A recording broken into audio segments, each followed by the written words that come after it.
Hello and welcome back, everyone, to the grand final for our qualifier number 4 of the ESL Southeast Europe Championship. Quite a mouthful there, but two players whose names aren't mouthfuls are Jengo and Huby, and those are the players that we're going to be seeing in this final. Do you want to give us a quick rundown of their picks and bans? Yeah, so uh, Jengo hasn't really changed much. Jengo's playing his Druid, Warlock, Mage, and Rogue, and his Rogue has been banned. Whereas Huby is playing Warrior, Druid, Warlock, and Priest, and the Priest has been banned. Yeah, we haven't seen Huby so far this tournament. We've been mostly focused on the other side of the brackets where a lot of the crucial matches have been for this qualification. Unfortunately, neither of these players are actually going to make the qualification, but they can still take home the bragging rights of coming first, and that's what they're going to be playing for. What do you think Huby's Warrior is? We saw a bit of Pirate Warrior earlier, but do you think maybe, I mean, that Pirate Warrior really failed horribly for Furless, so do you think it's Pirate Warrior? Maybe Taunt Warrior? Once again, judging that Huby is running a Warlock that are probably suspected to be Zoo, I'm going to go with Pirate Warrior, and also the fact that I'm more aggressive strategy. Hmm. Yeah, that definitely So seems possible. so yeah, Pirate Warrior is definitely what I'm thinking it's to be. What do you think about Hubie's choice not to play Rogue? That I'll be honest, I'm very surprised. You know, like whether he felt that it was being too heavy to targeted, or whether maybe the funny things some people get really far, but he might not have for some reason he might not have tempo rogue, but I don't know. I find it very interesting that they decided not to play rogue when it's definitely one of the best classes. Yeah, especially if he's going with this aggressive strategy that you think he might have, then Warrior replacing Rogue there doesn't seem as reliable. But obviously it has been working out for him from to get here. Maybe he actually does have some kind of control Warlock and control Warrior. It's definitely possible. But let's say, given that both players are, or given that Hubie is playing that aggressive lineup, who do you think's a bit favored in this series? If he's played, I mean, Jengo we saw was playing a heavy control mage. What the zoo and do we see what Druid? Jengo's was a aggro Druid, hey? Um, No, his druid was banned. Oh no, we did see it before in the previous series, and yeah, against Steve French, and that was actually an aggro druid. So I think Jengo might have a bit for because they're both quite. If the Hubies decks are aggressive, like the aggressive Warlock and the aggressive Warrior, Well, then that Jengo's Mage is going to be quite powerful, I think. yeah, it looks to be a big druid though from Huby, with the Coon in his opening hand here, and the Lich King. It definitely seems to be a big druid from him, and Jengo with the Zoo, a matchup we did see um, recently, one that Blanky wasn't able to find the win with his big druid against Jengo's Zoo, and now we're going to be seeing this matchup again. Hubie has quite a different opening hand though. No Nourish, no Jade Blossom, but he does have that Wild Growth. Yeah, Wild Growth always a card. Most Druids, if you're not an aggro Druid, you're happy to see a Wild Growth. Definitely a card you want to see. Yeah, I mean it does give him the option of swiping, but Jengo's certainly not giving him a good board to swipe here with these demons. And next turn he actually has Coin Crystal Weaver to buff them up as well. Crystal Weaver, a card that initially got some hype. I remember when it got spoiled, the fact that it's like, oh, demons. Then for a while it didn't really do much, and then all of a sudden mid-range zoo, like a demon Zoolock, has become quite popular recently. Yeah, it's like a worse Gentle Mega Soul for demons. Yeah, because it's basically what the adapt is basically forced, right? Yeah, it's basically always the same adapt rather than giving you the alternative of some of the other high roll options. And also, I love the Murlocs seem to have much better synergy than the Murlocs, right? I mean, worse synergy than the Murlocs. You mean the demons, yeah. Yeah, the demon synergies. I don't think nowhere near as good as the Murloc synergies. Yeah, I mean the demon synergy is quite odd, but I mean to be fair, the demons do have Doomguard, which is a pretty good demon.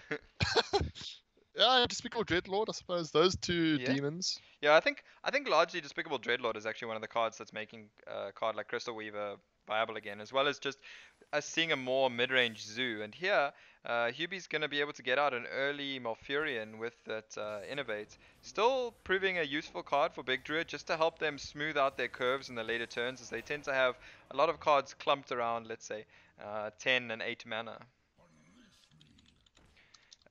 And here the Dreadlord is going to come down, and it is going to help him clear up these uh,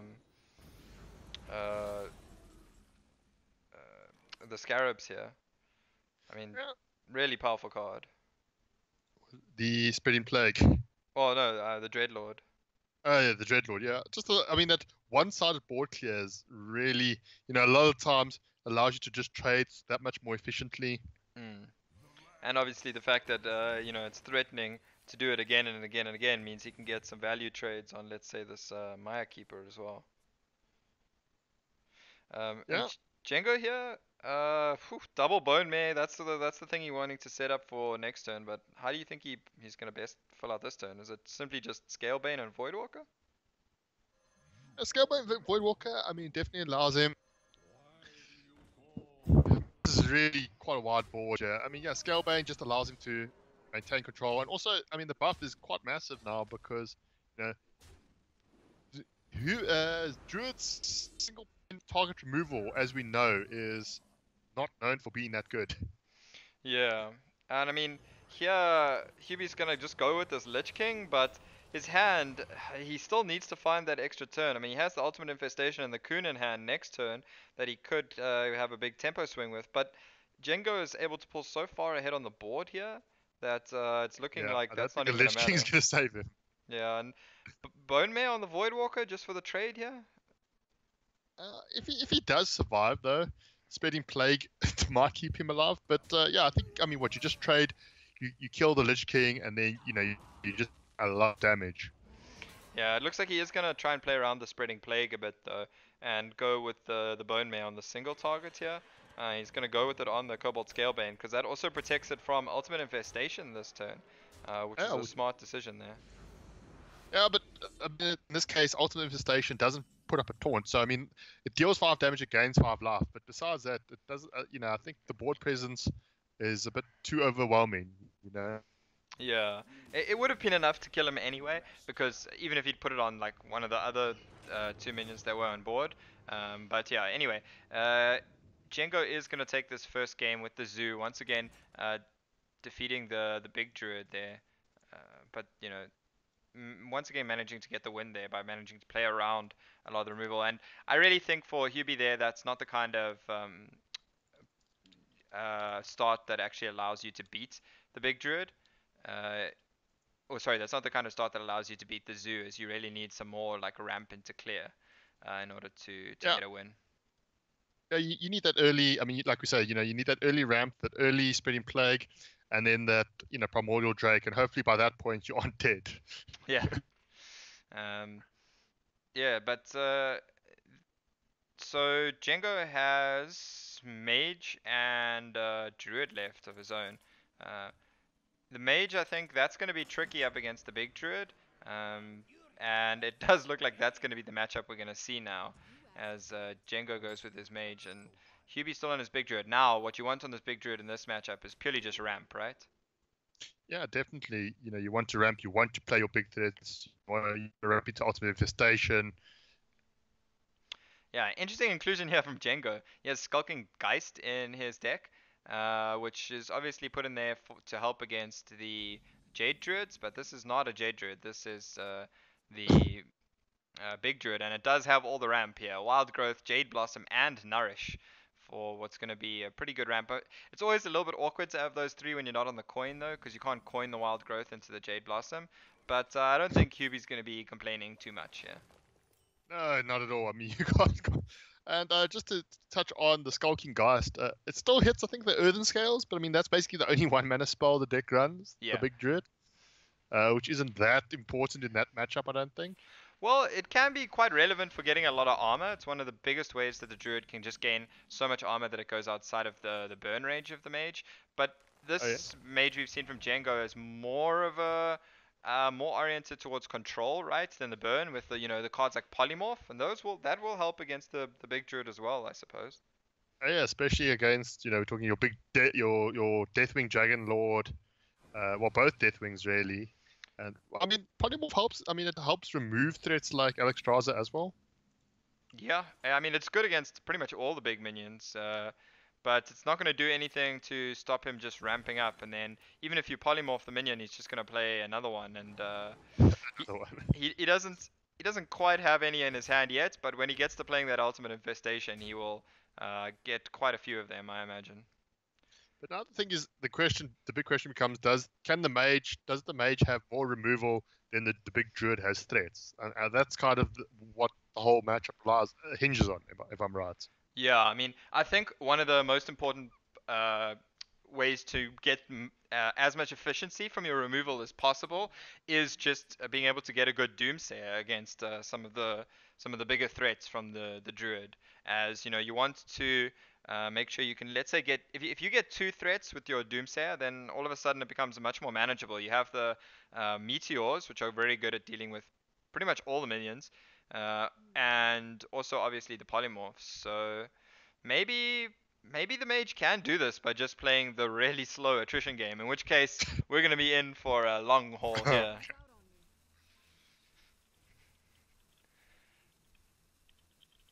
Um, for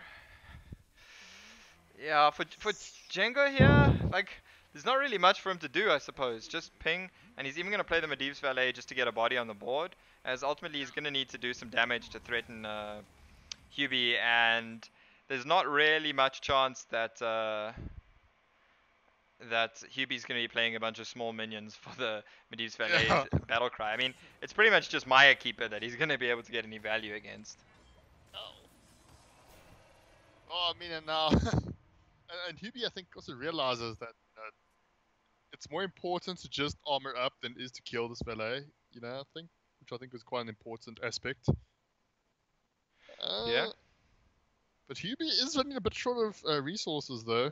I mean, Ultimate Infestation obviously solves a lot of those problems, though. But like, yeah, and he can always just go Coon into Ultimate Infestation as well.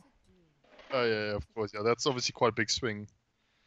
But Yeah, we see double Meteor as well. Uh, yeah, and I mean, uh, the big thing for Huby here needs to also be how he manages his resources to once again not commit too many to the board for like a Frost Nova Doomsayer or Blizzard Doomsayer or something like that to clear up as well. that previous turn, what did you think? Instead of pinging the scope, of playing Doomsay instead, like a preemptive stop him playing any big threat kind of thing, force him to do absolutely nothing for that turn. But I mean, against something like Ultimate Infestation, he doesn't do nothing. He can just clear the Doomsayer Oh yeah, with this is the true as well. Yeah. Scarabs and the Ultimate Infestation. So that does have to be something he's concerned about. I think you'd Okay. rather he commits more resources. I actually don't think you're too concerned if he plays two Ultimate Infestations in the game, because you're gonna be hoping to fatigue the Druid probably to deal the damage to them in the end, right? Yeah. Oh, that's true. Yeah, that's definitely. So what do you think here about Ultimate Infestation versus this Deathwing Dragonlord that he seems to be considering? I mean, Deathly Dragon Lord does just put immediate pressure on. So I don't like basically you threatening. I think you're very close to threatening to pop the block next turn. Yeah. Whereas Ultimate Infestation is just the refill. So right now, if you just put the pressure on, hopefully there will be a turn where there's not as much to do, and you can just go Ultimate Infestation something and then refill. But like now that you have the 12-12 on board, I think that obviously it's a lot bigger. Obviously 12 is greater than 5, right? Yeah. Math checks out. Checks out. But Polymorph is greater than Deathwing Dragonlord, apparently. Uh, Confirmed. confirmed. Yeah. So yeah, that is going to be a good answer for the first threat. So first threat checked. Now we need to see if Jengo can get through the rest of them, especially if he's able to, let's say, save some of those polymorphs for getting value with the Lich King Frost Lich Jaina. That would also be pretty powerful. Yeah, Frostless Jaina, but also, he just it's also trying to find, I think, turns to weave in those meteors as well, because like at 6 mana, it's still there can be a bit awkward to play because I mean look at your hand. Your hand is Yeah, not exactly cheap. So yeah. Uh, yeah, I mean, Jengo has so many cards in hand that he's gonna need to find some way to play eventually. Do you think there may be a little bit of a mistake in terms of positioning here? Huby could have played his Maya Keeper on the right The other there side. and played Yeah. around the Meteor a little bit better. Yeah, I think sometimes you don't think of it until it matters. So I think the meteor is actually pretty solid. Yeah, I mean, for Jengo, it's just about trying to find efficient ways to use your removal, right? And I think Huby Yeah. there recognizing the mistake. And now I'm assuming you save the coin for next turn, coin out like Frosty Chainer, or do you coin now and then next turn you play Medivh. the Medivh into like Frosty Chainer or Alexstrasza? Yeah, I like going with the Medivh setup next turn. It You seems can go pretty Medivh Valet powerful. now as well. Yeah, the Medivh's Valet will be more immediate on the board, but I feel like that doesn't really make good enough use of the coin. I really prefer the Doomsayer here, but we Yeah. can obviously see that Ultimate Infestation on the Doomsayer will allow him to clear it once again. So it's not going to quite work out how he wants it, and it's just going to give Huby a chance to use the Ultimate Infestation here. Oh, but then I mean on the bright side, you've got that second meteor, right? Or I mean, you could just play the Medivh to just challenge this board. Yeah. Um, the Medivh could be an option. He could still go with that. I mean, he's not under threat of being popped at least. He can also go with Frostnova. Uh, all right, no, No, never no, mind. He no used the Doomsayer. Doomsayer. So no Frostnova Doomsayer, which is another concern, right? He's used the Doomsayer, and we were talking about making efficient use of your removal tools, and now basically he lost one removal tool in the form of that Doomsayer. So that's another thing to consider. Um, I do kind of like the Medivh though here. You need some way of generating your own board, and you've got those meteors, or the Yep. one meteor that can still come down to remove the any big threat that Huby plays in response to your Medivh. Yeah, I mean, even next turn, looking forward, once you play the Medivh, you've got like Meteor to get a 6-drop. You've got the Frost Nova if you really need. Uh, because I mean, if you just Frost Nova, yeah, it feels way too slow and passive though. Yeah. Frost Nova doesn't really allow you to develop any kind of threat or anything that's going to help you control the board. Whereas Medivh here probably forces your opponent to trade the Ghoul and the Slime in here. So you're kind of removing minions in a way by doing this. And it looks like he's actually just going to go with the swipe here. I think he's Is this I think enough you to can pop pop? it. Yeah. 10. Yeah. With the Earthen Scales, it looks like it will be Yeah. It'll be double enough to Earthen. pop. What? 6? No, double Earthen Scales. Yeah, with double. Yeah. Yeah. So he'll be looking at a really powerful position here. Being able to pop Jengo on 1, and now it's all onto Jengo. If he needs to clear this board, which he does as a Doomsayer, he can set up the double secret. Or he can set up Ice Block and Meteor here to clear the board. Uh, and then he is able to, yeah, he just has to use this Medivh. He needs to hopefully get some kind of taunt. That would help him save himself a turn for the Ice Block. Or he needs to find enough damage to actually Yeah, kill Huby over the next few turns. And that's going to be the real trick here. I think this Primordial Drake looks quite nice here. Clearly clears off the Jungle Panther. yeah. I mean, kills off the Jungle Panther, and you basically have to trade both your minions into it. Yeah, So, I feel like I like it a little bit more than the Lich King there, and he does actually go with the Primordial Drake. so now we get defensive Alexstrasza, which also does not feel good. Yeah, yeah. You Yeah. have. I mean, can you ever Frostlich Jaina? Uh, I mean, you're on 6, so the only thing you did to is you would be yeah. dead to like another spot. Do you ever use the weapon here to kill Yeah, the Primordial Drake it to seems keep the tempting. 5/3 alive? I, I I don't know if the 5/3 is ever doing enough damage though, right? Because realistically, your opponent is on 60 HP right now, so you probably need that life more than you need the minion on board right now. Yeah, it's a tough one. I mean, because Jenga's got to ask himself, it's one thing not dying, but the other question is how do you actually win, right? Like that's the tough thing. Like now you've reached a point where okay, you're on 15, you're not necessarily dead that quickly, but you need to still have the resources and the tools to win. So keeping the 5-3 might have helped in that. I mean, you still have the Frostlick Janus, so that at least might. But the problem is against the big Druid. At this stage of the game, you might actually struggle to actually find things to activate the Frostlick Janus, right? Yeah. And we can see Huby here with the second ultimate infestation in hand now. He is going to just go with this Medivh. And with the Wrath as well, it means that even if Jengo takes the value trade here, Huby is going to have the Wrath as a response. Yeah, and I mean you have to trade. Yeah, you can't leave the 7. Yep. Yeah, you do definitely have to trade, and you also have to get this Frostless Jaina down soon in order to Gets value. get any value out of it. Yeah. The problem is Jengo's hand is all very reactive. You know, Yeah. there's not much. Huby though has some decent options here. The Wrath plus the Lich King is pretty decent here. Alternatively, he could, if he wants to really use the hero power, fit in the Maya Keeper and the hero power instead. But I like going for this Lich King here. And Yeah. Death Coil is pretty good as well. It's some possible direct damage.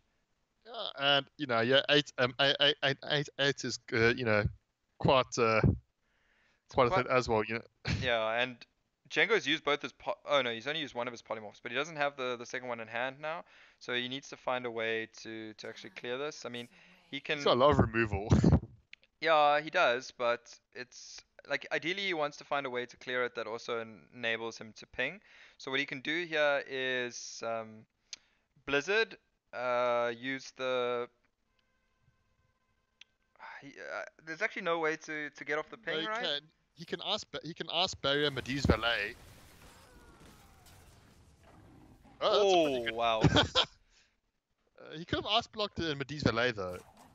Like that would have been enough, wouldn't it? Oh no, it wouldn't have. 6, No, it wouldn't have. No, it would... He was still he always overkills it through like those kind of means basically. So now he could have I suppose he just has to preemptively ping it so that he can get the value next turn. Yeah. He has to find a way of dealing 4 damage to it and then killing it off. Yeah, which he can do with No, actually he can't. Well, can't. Yeah, he should have actually left it on 6 health. Yeah, and probably pinged face. Because then you would have been able to Medivh's valet and Arcanologist into it. Yeah, we can see Huby here has the Malygos in hand now. That's Not a common interesting inclusion. No, but he has Malygos Death Coil right now with the Innovate as well, so he can actually play that for 10 damage right now. So he needs to just needs to find a way to get a little bit more damage, and he could actually have a really surprising lethal here. His hand's quite awkward though. Otherwise, Deathwing, not really something he wants to play. Ultimate Infestation, his hand's too full for that. Nourish, once again, just card draw, not really what he wants. And Jade Blossom, a little bit too low impact here. So, looks like he might just go with the Malygos and the Innovate Death Coil here. Yeah. I mean, I don't think you're scared of dying anytime soon. There's a good old Snowflip Penguin. Good old Penguin. At least we got a Penguin on the cast somehow. Oh. And once again, we're still stuck with. Okay, so you can gain a 3 health from the water elemental at least. Yeah, and you can just ping the Snowflipper Penguin now to get your second water elemental. So Yeah. that's not a concern, but he play does have to be a little bit worried about this Malygos maybe. His Ultimate Infestation could just kill him with 10 damage. That's enough because he only has he'll only go up to 9 after attacking him with this. I mean, he can play the ice barrier, but I mean that doesn't obviously protect him against the. Yeah, it doesn't protect him against the Ultimate Infestation. Is there a way in which you can kill the Malygos? He has 6 damage. Yes. He has to attack all of this in and now with the Frostbolt. He can kill it. That's actually okay. Yeah, this is really big here. Being able to kill it. His water elemental survives, and he's able to get a new one from that. Yeah, so that was actually quite a big play there from Jengo, I think. Yeah, now slowly got. now, even though Huby, sorry, has this ultimate infestation and swipe, so that's 9 damage in his hand, right? But that's gonna take 2 turns, and in that time, Jengo's gonna heal for at least 6. So Huby is in a problem here, or has a bit of a problem here. He can go with the Deathwing as well, but that's still also just going to leave his opponent with the 2/2/2s. Um, and he'd have Yeah. to rely on it to get the lethal there. He has Army of the Dead that he got from the last Lich King proc. But having seen most of his big minions come out, that might not be particularly powerful. It might just end up burning basically some spells from his deck. That like that ironic moment where you say the guy on 30 armor and 7 cards in hand is in trouble against the person with 9 health and 3 cards in hand. Yeah, and it Like shows you how silly Death Knights make things at times. yeah. Oh, there's got a charge, but he's gonna lose both those spreading plagues, Oh, the both wild those growth. plagues. Okay. This But is now he's in fatigue already, and Jengo still yeah. has 10 cards to go. You primordial glyph. You primordial glyph into meteor, yeah, right? Yeah, that would be pretty good. Or polymorph is pretty good. Okay, Arcane I missiles? think you take the shot, the missiles, yeah, don't you? Probably, right? You need the damage. Worst case scenario, you're just gonna end up Frost Novering, so you'll still have the mana to do that if you have to. Because now you've got to just start pushing damage. Yeah, you want to just make sure you can keep minions on the board and ideally get a ping off as well. So it's quite possible here that the arcane missiles could set that up. I mean, 3 hits on your charge, for instance, would do that, but Living instead that it dream. gets 3 hits on the primordial drake, and now he could push damage, or he can just trade off into this and just get himself another water elemental. Which Ooh, I I don't mean, know. water elemental value is really what he's going for. Yeah. Yeah, I mean, he can do the he can figure out what Huby has here, right? yeah, It's Ultimate Infestation, yeah. Deathwing, Maya Keeper, Nourish, and Jade Blossom. How None of does which Huby actually win. win? Yeah, how does Huby ever win then with this? Because the Deathwing will just get Frostnova Doomsayered. The Ultimate Infestation just deals tons of damage to Huby. The Yeah, Nourish kills it. is pointless. The Jade Blossom is pointless, pretty much. But he's gonna go with those two first, and just use the weapon here to attack in. And then I assume this is just so that he can Deathwing next turn. But you know, with that Frostnova Doomsayer, Jengo has that final answer for the Deathwing. It's just this game has been quite a crazy game. It's Yeah, been back and forth, and there's the polymorph as well. yeah. Now he can even Frostnova Doomsayer here, and then set up for the Polymorph next turn if he wants. No, yeah, I think he's just gonna push damage, Yeah. No, I mean, try create another water elemental next turn. I don't think that there's any real way Huby can win this now. Because Yeah. we know that the Deathwing can come down here, sure, but that's not actually going to do anything as Jengo has all the answers to it. And I mean, Huby knows that Jengo has at least one more Polymorph and at least one more Doomsayer, but he won't necessarily know that he has them in hand because Huby still has 9 cards in his deck. So, Yeah. sorry, Jengo still has 9 cards in his deck. So Huby probably has to take the risk here that he can find a lethal with this Deathwing, but we know it's not going to quite be Oh, enough. And it literally, looks like Jenga's like Jengo that. is going to be able to take a 2-0 lead if he wins this game. Yeah, and that's this big druid just unfortunately not having enough big things, right? Yeah, that's the craziness of Jengo's control mage here. It's just the extreme version of a control mage, just removal, and ultimately just having enough removal has worked for him. I mean, we joked in one of the earlier series about, he didn't have the aggressive Alexstrasza into burn plan because I jokingly said he didn't have any burn in his deck, but that actually looks about true. I mean, it's pretty much just Frostbolt that can actually go face in his deck, Yeah, from what and we've the seen. rest is relying on just absolutely grinding the opponent. Yep. My On the kind of, I love that. It's great. well, on the bright side, we won't have to see this mage again after it wins here. Won't be another 20-minute game with this mage. 20 minutes. That's the. Uh, so the Frostnova Doomsayer here, you think it's worth it, or just go for the Frostnova alone? I Uh, mean, no, I think at this point you really don't need to worry. I mean, you can do it. You can almost do whatever you like yeah, true. And I mean, he gets the at extra this point. 3/6 here, and now he can just trade them on the board. So Huby has to Deathwing, and then he's gonna polymorph the Deathwing, and Huby will concede. And he'll bottom right. That's There's the right. there's no possible way that Huby ever wins in fatigue, is there? No. Because No, but Jengo is going to be gaining. dentures. Jengo's also going to be gaining the HP. But But yeah, even also without the the 10 buff, turns. Yeah, yeah. yeah, 10, I'm 10 turn I'm trying fatigue. to I'm trying to figure something out here, but it doesn't look like there's anything in there. Huby is going to concede as Jengo goes up 2-0 in this grand final for this ESL Southeast Europe qualifier number 4. Uh, that that was definitely one of the more crazy games we've seen today. I think. Yep. Definitely was, and I wouldn't blame the players for wanting a bit of a break after that game, but Jengo might also be wanting to just finish things off, Yeah. um, as you know, he just has his Druid left to win with, which we saw before was that aggro Druid. How do you think that's going to fare against Huby's lineup of Warrior, Druid, and Warlock? Well, aggro druid against aggro druid against the warlock, the zoo we saw. I think we saw that matchup earlier. It's all about who gets the early board control.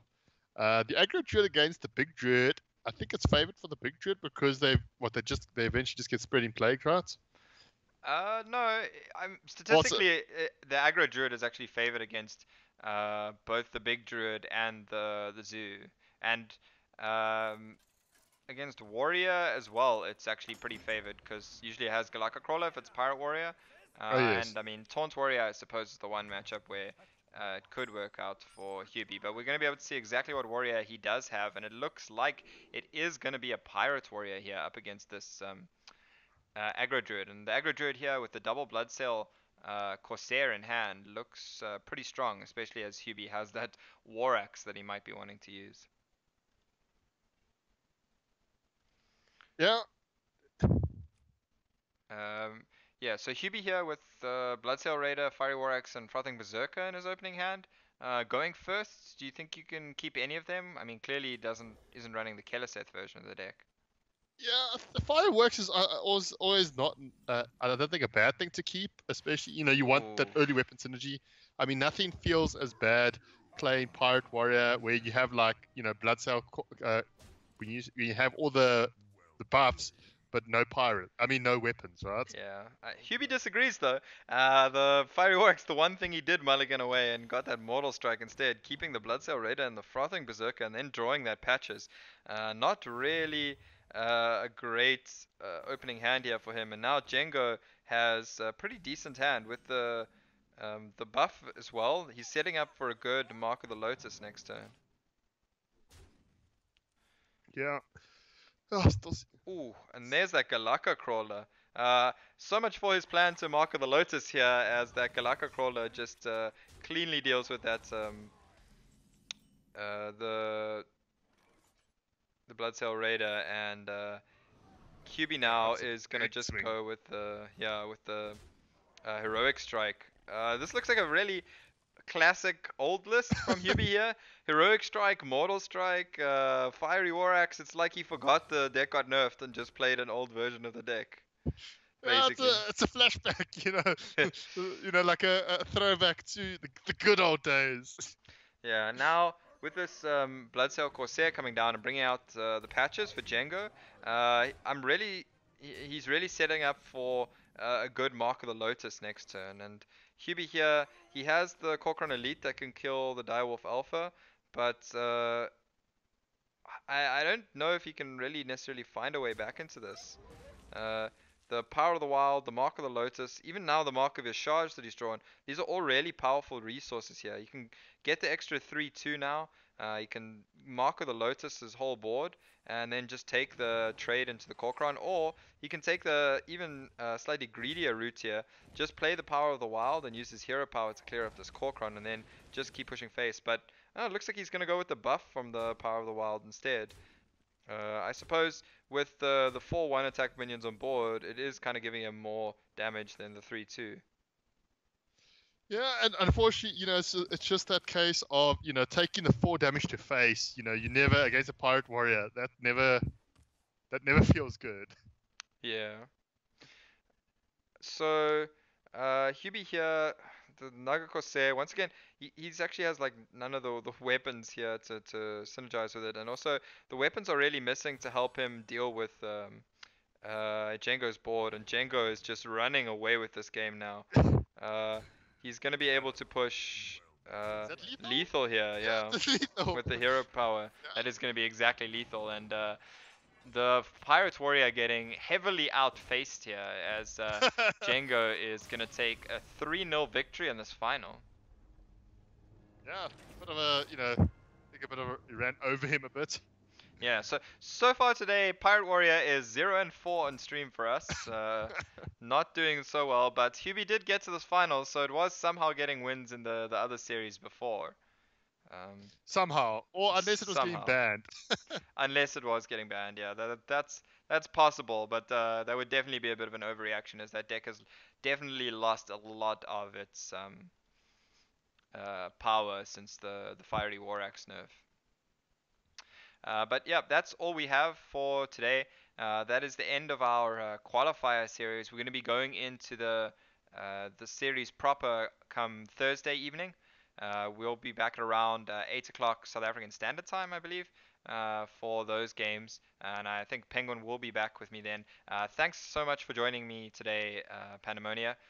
If people want to find out more about you, find out when maybe you're streaming yourself, or find out, just ask you any questions, where can they find you?